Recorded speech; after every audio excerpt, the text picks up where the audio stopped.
Here at the Canadian Club, we have always been a forum for public figures, thought leaders, and decision makers to share their ideas and inform the most relevant and compelling conversations of our time. We are dedicated to encouraging debate on the issues that matter to this city, this province, and this country. The Canadian Club is one of the most important podiums anywhere in the world that a Canadian can speak to, tell Canadians what it is that they think, develop those thoughts. And so I want to thank you for that very, very much. Please join me in thanking our esteemed panelists today. Through our programs and events, including our youth and young leaders programs, our diversity partnerships, our joint events, and our media and social media opportunities, we offer you access to dynamic political, social, and business figures from abroad and right here at home. The platform from which the eloquence of Canada has flowed all of that time, whether it be business, education, politics, sports, arts, and culture. If someone wants to say something to Canadians about this country and about the future of this country, this is the venue you choose.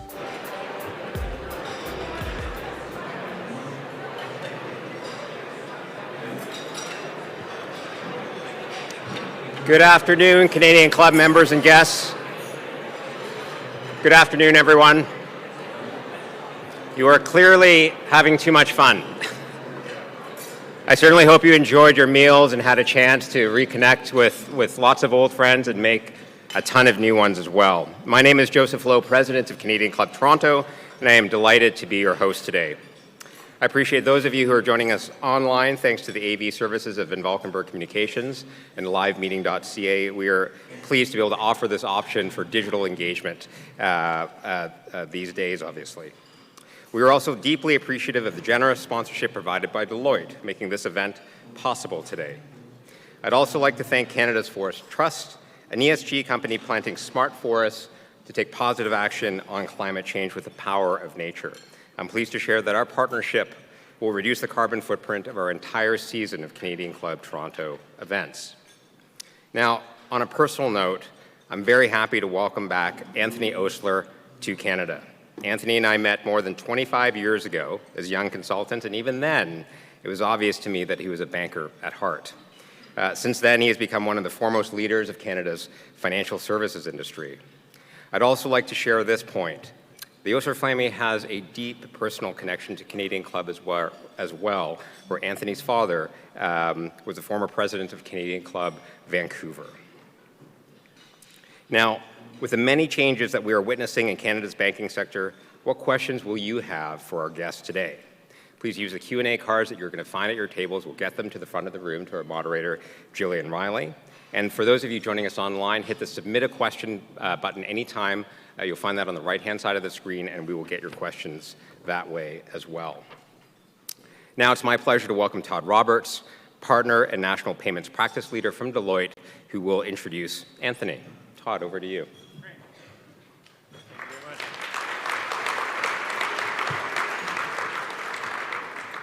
Thank you, Joe. It is my great pleasure to introduce Anthony Ostler, a globally recognized expert on financial services, to the podium today.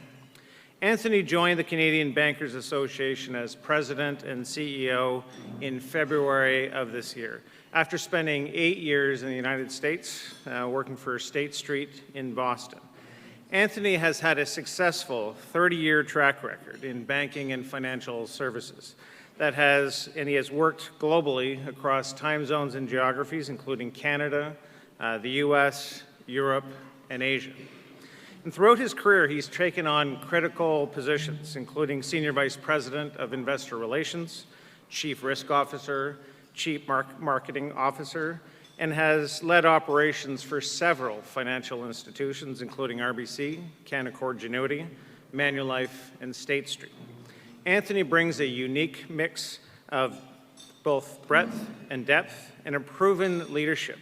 So he has all the experience to head up the CBA during what is unquestionably a transformative time in the banking sector. Anthony has deep roots in Canada, as Joe was discussing, along with the valuable perspective that he's gained working internationally, which makes him a highly effective leader for the CBA and a strong advocate for this country's banks. In the community, one of the first actions that Anthony took upon accepting the role at the CBA was to join the community campaign cabinet at the United Way Greater Toronto, initiative that is dear to him and dear to many of us in the room today. He serves alongside other community champions, including Darryl White, CEO, BMO Financial Group. We are thrilled that Anthony is bringing his vast experiences back home to Canada and the Canadian Club of Toronto today. After his remarks, Anthony will join Gillian Riley, Executive Vice President and President and CEO of Tangerine Bank, and past president of the Canadian Club Toronto, to respond to your questions.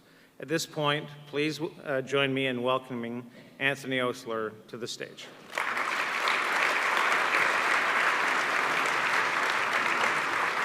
Thank you very much, Anthony.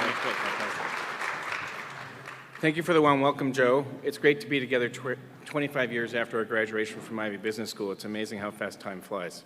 And Todd, thank you for the kind introduction. It's been great to get to work with you over the last 9 months.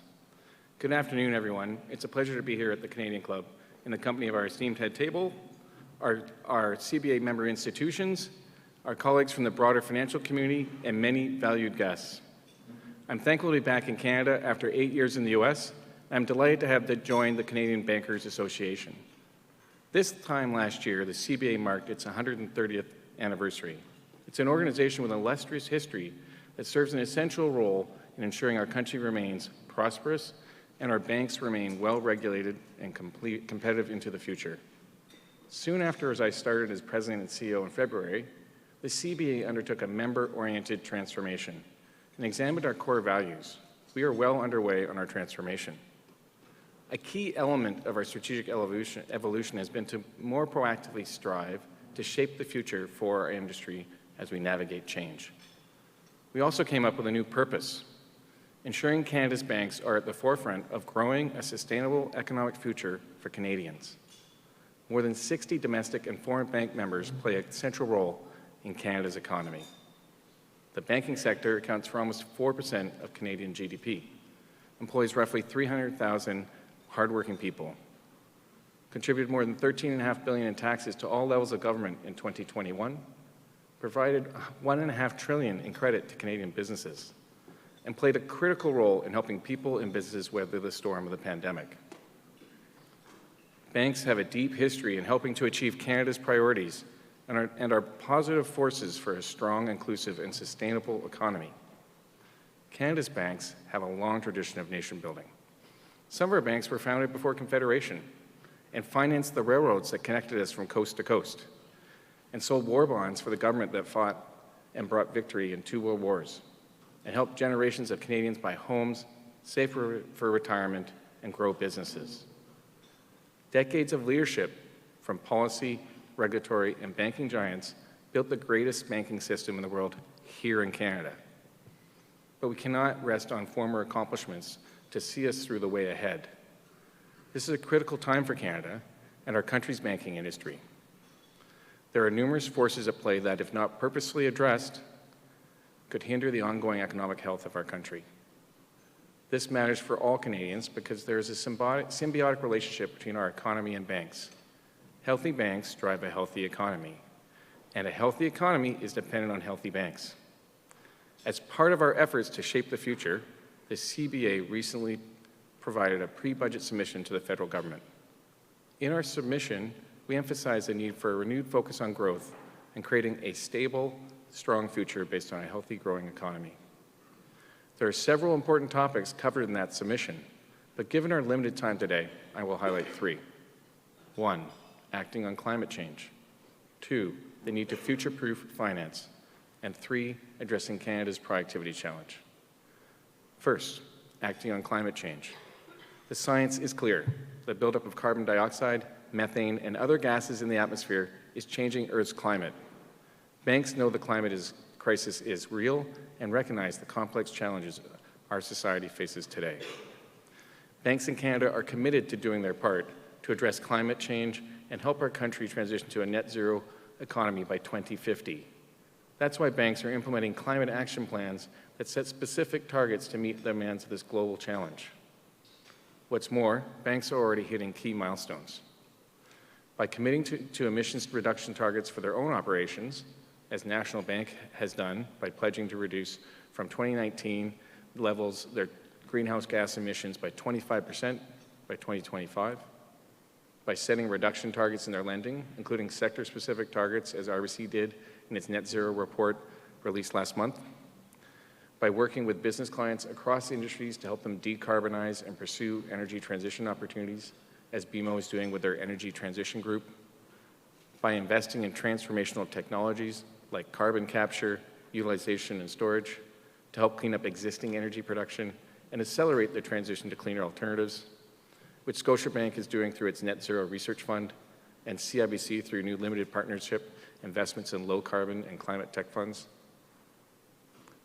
Banks are also launching products to finance new and existing green projects, including sustainability-linked loans and green bonds, which TD Bank pioneered domestically in 2015.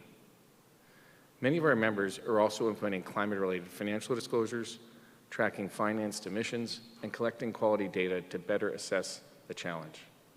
And beyond our borders, our 6 largest banks are playing an active role in global groups such as the UN-convened Net Zero Banking Alliance. This is the climate transition at work.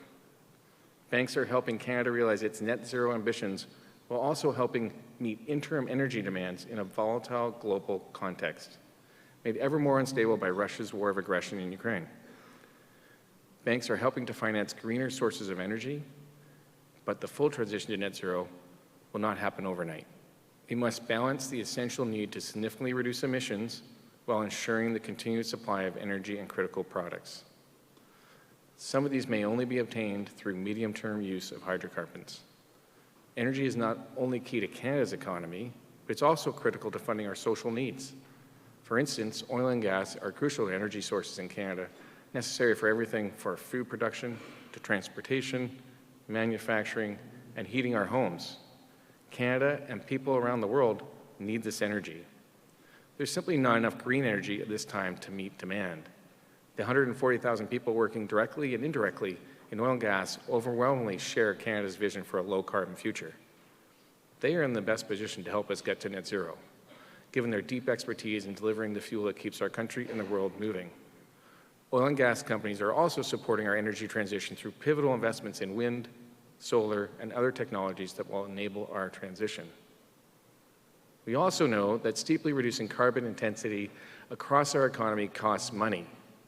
A recent study by RBC indicates that Canada will need an estimated $2 trillion over the next 30 years to finance the transition to net zero. That is more than the entire annual GDP of our country. Canada's banks are key to financing the pivotal technologies and capital improvements that will get us there. From a geopolitical perspective, Canada can supply energy to domestic and global markets cleanly, efficiently, and progressively. International customers prefer Canadian energy sources over those from dangerous conflict regimes because of our strong record on human rights, respect for the rule of law, and tradition of democracy. Deputy Prime Minister Freeland's comments at the Brookings Institute in Washington, D.C. underscored the need for friendshoring among the world's democracies, a view echoed by the U.S. and our closest allies. Now, more than ever, social governance and alignment of values are key factors in securing vital supply chains, including energy. It should also be noted that investment in Canada's energy sector facilitates a return to Indigenous prosperity, a central goal of reconciliation. A recent study from the Canadian Association of Petroleum Producers found that in 2019, the industry poured more than $2.6 billion of goods and services from 275 Indigenous businesses across Canada, up from $1.5 billion in 2015. Transitioning to net zero presents both challenges and opportunities. A collaborative process is needed for Canada to meet its climate goals and enhancing productivity and economic growth. We can purposely generate more clean energy, grow our economy, and cut our emissions. We encourage the federal government to collaborate with industry to design targeted investments and tax incentives that create pathways to net zero, while taking a balanced and flexible approach to new regulation. We need more carrot and less stick. Recent commitments to spur investment in green technologies, including hydrogen in the 2022 federal budget and the fall economic statement, are steps in the right direction. But more needs to be done to help advance our country towards the ambitious goal of a net zero economy by 2050. Canada's banks are committed to doing their part. My second point today is the need to future-proof Canada's financial services sector, particularly as it relates to payments. Canadians are among the lowest users of cash globally for their day-to-day transactions, and consumers and businesses are eager adopters of tech-enabled banking and payments options. Our banks have been at the forefront of innovation, and Canadians today have unprecedented access to trusted digital channels to meet all aspects of their digital needs, or banking needs. Electronic payments now represent almost 80% of transactions. 2/3 of Canadians used mobile app-based banking last year, and more than a third of financial transactions are done with a mobile device. Significant investments in digitalization and modernization have helped banks anticipate and meet the evolving preferences of their customers, always with a view to security, reliability, and stability. At the same time, technology has enabled an explosion of competition in the financial services marketplace. It is estimated that there are more than 2,000 non-bank payment service providers operating in Canada. Initiatives such as Payments Canada's modernization project and the federal government's Open Banking Initiative will accelerate these trends. The Open Banking Initiative is seeking to more safely enable customers to share their data with third-party fintech companies. However, the fintechs involved in open banking are not currently subject to the same regulatory oversight as banks. While competition is a good thing, policymakers must be diligent as they consider next steps on the retail payments oversight framework. In response to growth of unregulated payment services, the federal government enacted the Retail Payments Activities Act, which empowers the Bank of Canada to supervise payment service providers. The CBA and our members welcome this development. However, at this stage, the oversight framework falls short in that it excludes consumer protection. The payments marketplace is running in front of the regulatory environment. Payment services providers deal directly with consumers, and so the absence of consumer protection is a significant shortcoming. We've all seen the spectacular collapses in emerging finance space resulting in serious and unnecessary customer losses. Let's be clear, we don't want the next FTX or Celsius coming from Canada's payments ecosystem. We're encouraging government to include consumer protection and redress as part of its retail payments oversight framework. This will provide customers with a much-needed trust, confidence, and security to explore and utilize new financial technologies. Canada's banks design tech-driven solutions with consumer protection in mind at every step, factoring in the regulatory connection from exception to commercialization. That's why Canada's well-regulated, world-leading banking sector is strong, resilient, and trusted. Considerable risk lies outside the regulatory perimeter, and non-bank payment service providers need to be brought in prior to gaining more direct access to the payment system. Same activity, same risk, same regulation. That's the answer. Just as we need to future-proof financial services, our country needs to future-proof our shared prosperity and standard of living. Key to that is productivity. Productivity is an essential measure of economic vitality and it's the path to higher, more inclusive growth, job creation, and lower inflation. Productivity is ultimately about creating more with less resources.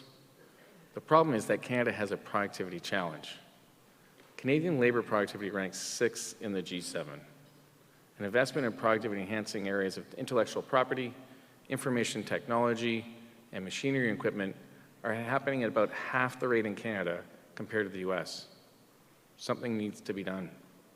An economy with chronically low productivity risks eroding the quality of life of its citizens, harming pensions and social benefits, and making it more difficult to govern effectively. Low productivity can lead to negative cycles of social tensions, tax rate increases, and suboptimal job creation. Canada needs a plan to improve productivity. That plan starts with 2 key elements: The first is a competition policy that is consistently applied and clearly understood.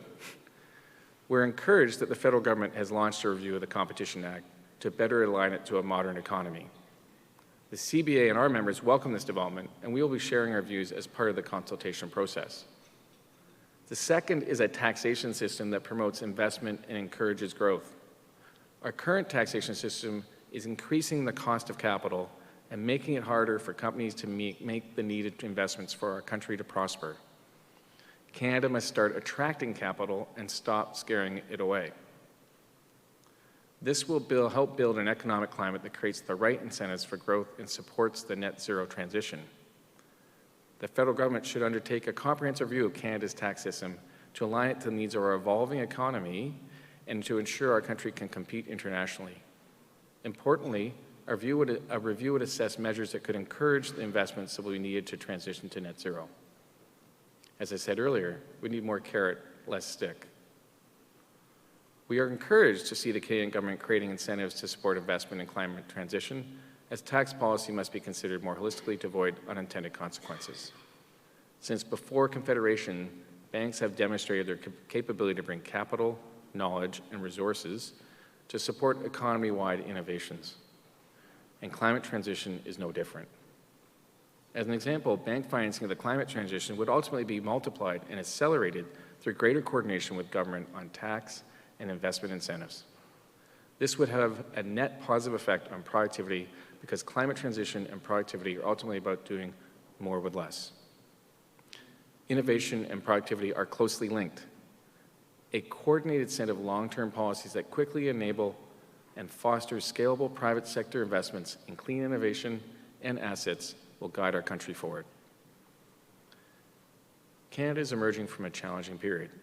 Having weathered the pandemic, we must face the challenge of generating a sustained period of strong economic growth to pay down the debts we have incurred, while also getting to net zero and improving productivity. The task now is to build a strong, sustainable recovery that responds to the urgencies of today and maximizes everyone's potential to achieve a better tomorrow. To meet these demands, Canada needs an economic plan that leverages the advantages of Canada's diversity in all its forms. We of course can't talk about productivity without talking about people. While it may seem that banking only looks at numbers and data, ultimately it's like any successful business.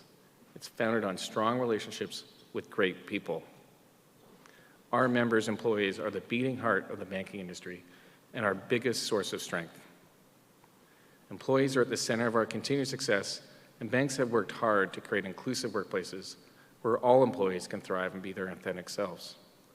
CBA member banks have consistently led on the respect for the individual.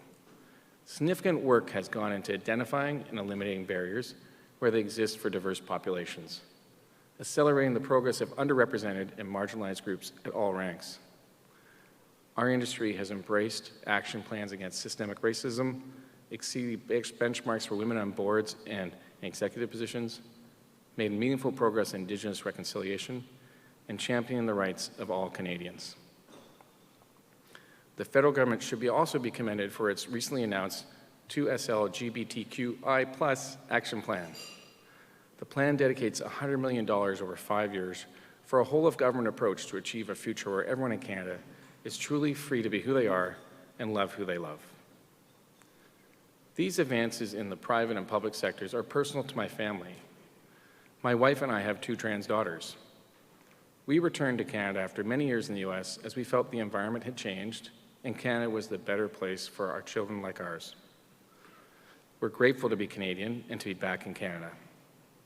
But we must protect what makes this country special, our tolerance, accommodation, and respect for human rights. Our collective work to create a more equitable future is by no means finished, but I'm extremely proud that Canada's banks continue to lead by example and champion diversity, equality, equity, and inclusion. Our country faces its fair share of challenges, some of which we touched on today. The road ahead is long, but Canada has the social and economic strength to go the distance. With engaged citizens, a stable political and governing system, and a world-class banking sector, our potential is limitless if we work together towards shared objectives. Join me in looking ahead with optimism and creating a vision for how Canada's banks will contribute to building our shared confident and bright future. Thank you.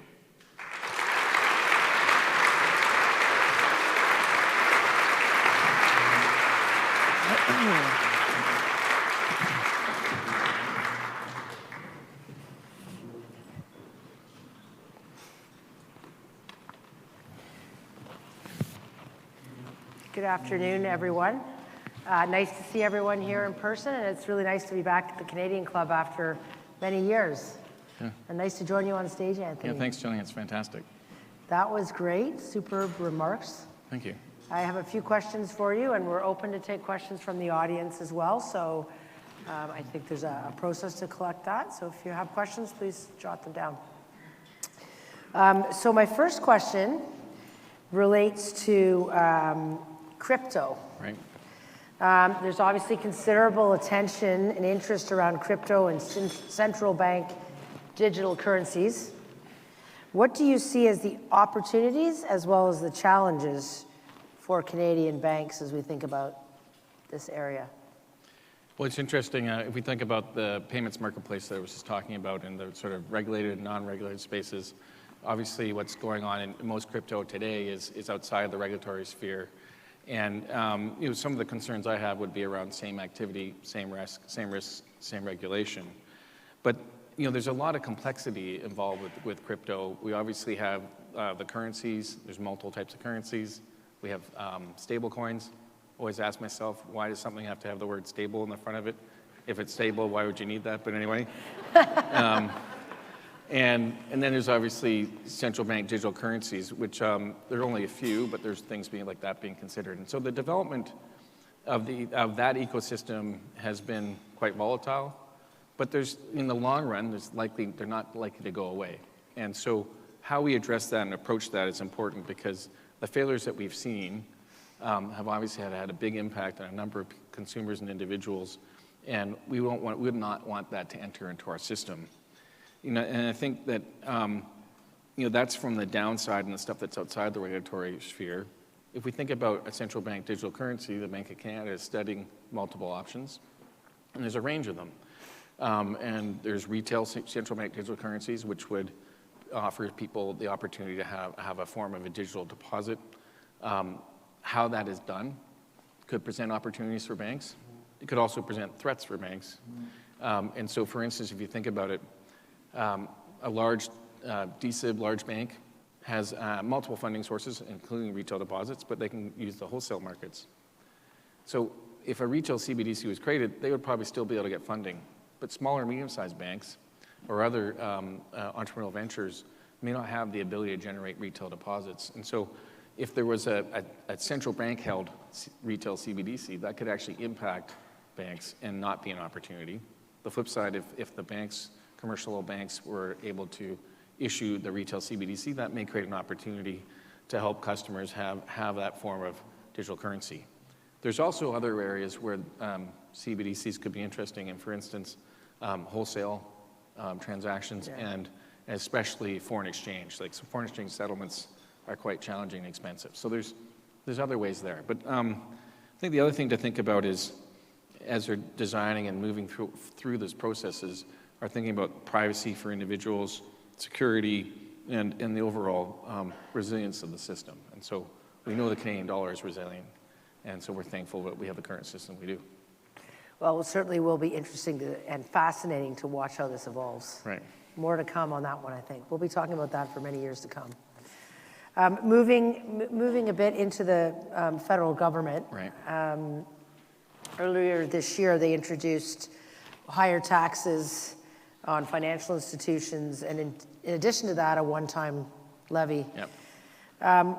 What is the position of the banks on this, and how do you think this will impact the Canadian economy? I think you talked about this a little bit in your speech. But Sure, yeah, I alluded to this, so I anticipated you may ask me this question. So, if you think about it, we need taxes to fund our economy and the different things, and so everyone understands that. Like, taxes are like death; it's a certainty, right? But the reality is it's important when you're thinking about a tax policy for corporations or business that you create a neutral structure. And so singling out a sector for a special set of taxes goes against that thought process of tax neutrality. And so that contributes to creating a whole bunch of knock-on effects. So regardless of the sector, a sector that gets picked on, their cost of capital goes up because they obviously have less earnings. And so what shareholders would be willing to pay for their equity goes down. So that's an impact, which means it impacts shareholders. Well, every Canadian is a shareholder of a Canadian bank, be it they have CPP or their mutual fund or their retirement savings in some form or other. We're all shareholders in Canadian banks. And so when our banks get taxed more, we automatically get a lower valuation. But then when they get taxed more, our banks can't grow as quickly because they have less money left over that they're generating that could either go into loans for customers or investing in innovation and technology, hiring new employees, and also returning as dividend to shareholders. So there's a knock-on effect of that policy from that perspective. Then there's the raising the cost of capital for all companies, because if you're an international investor, and I've met many, I've traveled around the world and met investors in 4 continents, when they look at a country like Canada, we're 3% of the world's market cap. And so it's like, tell me a little bit what's going on, whatever. So when they're thinking about Canada, to have to add on another variable, oh, you have a government that could randomly up my taxes? Well, I think I'm gonna stop spending time on 3% of the world's market cap and go look elsewhere. And so we actually increase the cost of capital for all Canadian corporations by creating uncertainty around who could be next. And so that gets back to that productivity angle. And then if we think back more holistically, we've got a very complex tax system that has been layered on without a sort of master plan and no strategy. And we want to incent people to invest $2 trillion to fund our net zero transition. But why would they want to put money in Canada? Let's say they put something into a technology that's super successful. Maybe they'll get taxed randomly for developing a technology in Canada. Maybe they should do that somewhere else where they know it won't be randomly attacked. So there's all these questions that actually impact. It's not just covering some bills for the pandemic. It's actually impacting our ability to fund the future. So this is there's a follow-on question from the audience, actually. Oh, okay. Yeah. So you don't know this one. Yeah. This one is about, it relates to what you were just talking about, productivity. Right. And so how can banks boost productivity? Right, that's a great question. So there's a lot of ways how banks can boost productivity. We didn't mention this, but I started 30 years ago as a bank teller. And I was at RBC in Vancouver, and we had these old little terminals, and they had green screens, and it was really quite interesting. About 6 months into that, they did a new workbench, and it was incredible what it did, because there were a whole bunch of steps that were taken out of the process steps that we had to do, and that gave us more time to serve our customers. And then all of a sudden, we were getting trained on to how to give them advice, or if they're doing a large deposit, hey, do you want to get an investment or a GIC, or that kind of stuff. And so we were able to do more for our customers to address their needs and less on paperwork. And that's just a little example. I know it's from 30 years ago, but why I wanted to bring that up is Canada's banks have been investing in technology and improving systems and processes for a long time. And that builds on itself. And decisions that are made decades ago create phenomenal opportunities. When we improve processes and innovate, invest in technology, we're better able to have more interesting jobs. Obviously, I was a bank teller once. I now have a much more interesting job, but we all have, I love that job. I learned so much about financial services and products and how to serve people. And some of the things I do today to look after my members it's the same attitude I did looking after someone that was wanting to buy a GIC or make a deposit, right? So there's some core elements there, and I think that that history of Canadian banks continually investing, improving processes, investing in technology, advancing new products and services, and trying to think how they can better serve their customers has well set that up. Maybe I'll just add on, this is an interesting question. I also started 29 years ago. I hate having to admit that.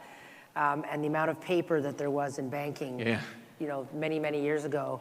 And now I'm working in a digital bank, and to see the progression of technology and digital, 70% of all transactions are now, or more, I think you said two-thirds, but at Tangerine it's 80% plus that are being done on the mobile phone. That's incredible. Right? People are sending money, they're paying bills, they're looking at their balances, and COVID certainly accelerated that. Yeah, it definitely accelerated that. And those behaviors have stayed, right? That's amazing. Yeah, so I think we'll continue to see more Yeah. digitization in banking. I'm going to move Yep. to a different topic a bit here. So it's surprising to hear that Canada still doesn't have free trade within its own borders. I guess there's subtle barriers that exist. Many corporate leaders over the years have called for a national integrated market in Canada to facilitate the seamless flow of capital, goods, and services between provinces and territories. Do you think this is something that's worth pursuing? Very much so. So if you think about, I mentioned at the beginning of my speech about we're making an effort to try at the CBA to try and shape the future. We know this has obviously been multiple times that this sort of topic has come up, but this was one of the 9 items we included in our pre-budget submission, because we think it's important to inspire all of our leaders, both federally and provincially, to get to the table and think about the opportunity we have here. It's easier in some ways to do business and trade between Canada and the US or Canada and Mexico than it is across our provinces. And the great thing about Canada is we have this great diversity in cultures and economies and different strengths and weaknesses in each economy, but we collectively make a great country. But we're actually holding ourselves back, and this in some ways is another core component of the impact in holding back our productivity. And so if we have a million jobs that are unfilled today in Canada, I would imagine that some of those could be filled by people that could move, but because of barriers to either qualifications or other elements, they're not able to take those jobs. And similarly, there's a significant amount of opportunity from the point of view of optimizing the uses of resources, right? So we're holding ourselves back by being too parochial or worrying about our own smaller regions instead of thinking about how we collectively could grow the pie and advance the economy. And so a key thing to think about is this isn't necessarily a federal issue, because obviously we're a confederation. We need our provincial leaders to step up and participate in this process. But the best way to do that is obviously for federal leadership and bring them to the table and encourage that and create a program to really tackle some things that really are arcane and don't reflect our modern economy, but are holding us back and impact our ability to fund things like the transition.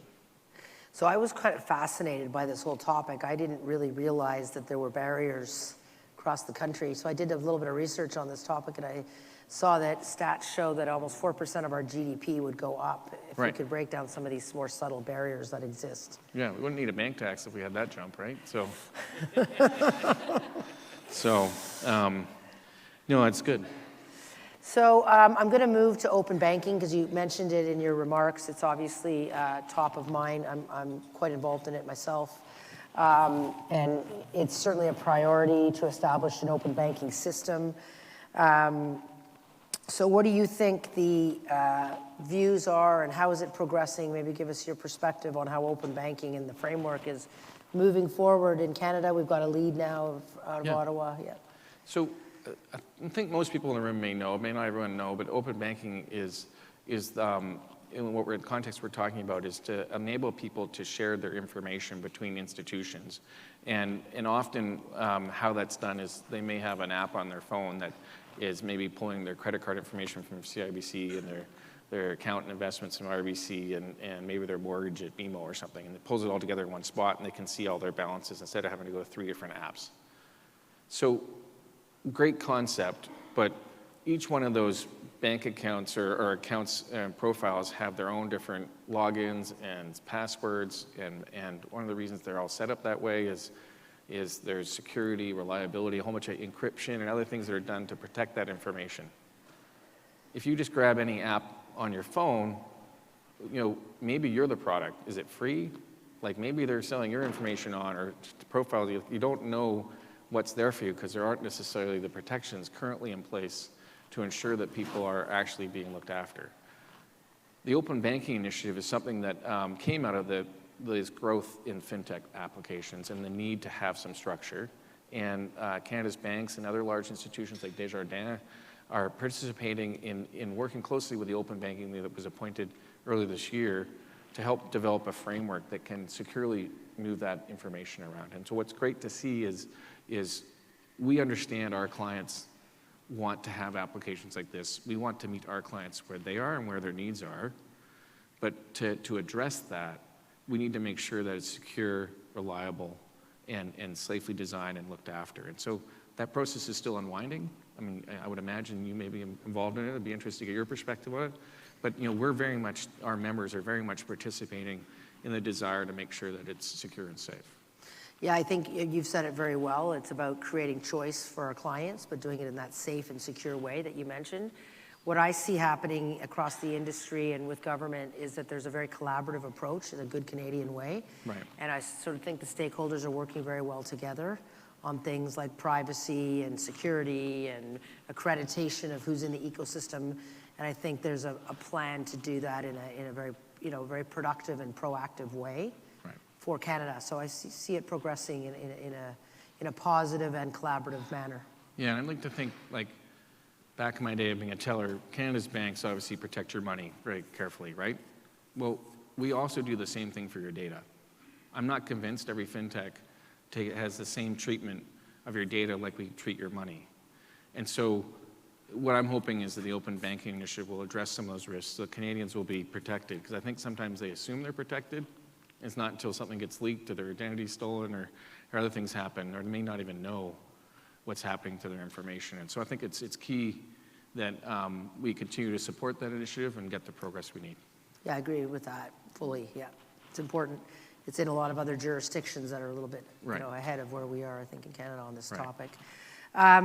There's a really good question here from the audience that I think this is the last one.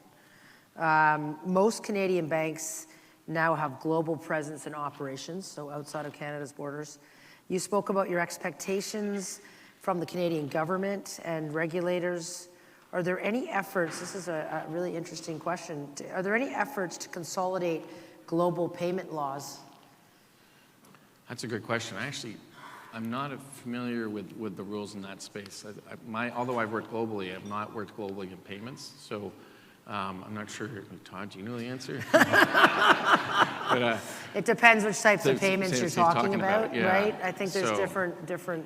SWIFT would obviously be a global moving money globally.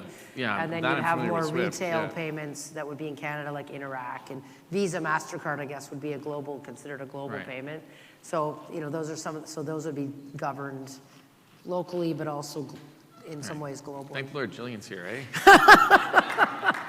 And also, you can see where my learning curve is. I'm actually going to a payments conference in 2 weeks because I know I need to learn more about it. So there's lots of different types of payments, and it's a broad question.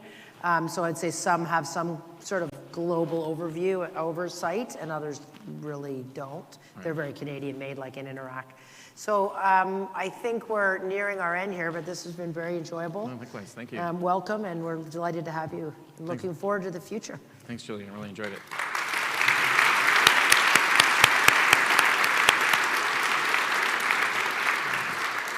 Anthony, on behalf of the Canadian Club, our members, our guests, thank you so much. It's great to have you back in Canada.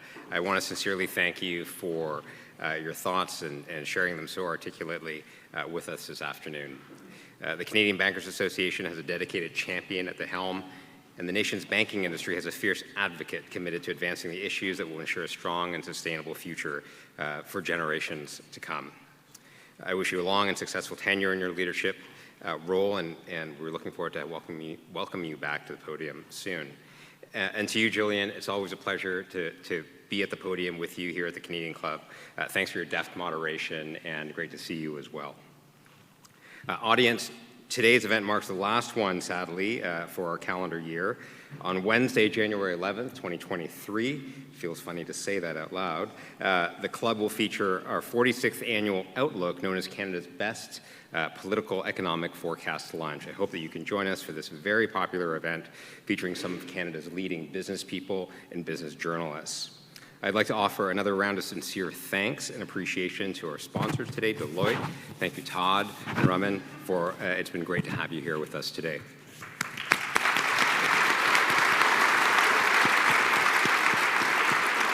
And to all of you joining us online, as well as here in the room, thank you so much for being with us. Have a safe and happy holiday season, and look forward to seeing you in the new year. All the best. Thanks so much, Julian. Thanks.